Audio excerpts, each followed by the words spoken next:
رسول اکرم صلی الله علیه و سلم فرمودند که ثروتمندترین امت من کسی هست که هر صبح و شام مرگ یاد میکنه.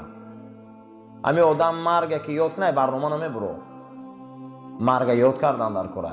بایترین امت رسول اکرم همیو بدیم که مرگ یاد کنه.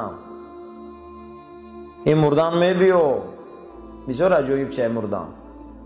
همون روزی که روح از بدن میبرو، همون روزی که ما رو آموده میکنن، همون روزی که ما رو برده در لحد میمونن، بعد 10 روز یک نیرو در بین ما مردم زنده میبیو. همین فکر میکنه که همین آدم در دنیا اح نبود. در یاد مونه میزنم یکان آدم 1 سال پیش مردگی را فکر کن کو میگه همین دنیا ده آمدگی نیست. آخه همین فکر کن همین دنیا رو تسر رو بود میکنی. همین گذشتگی ها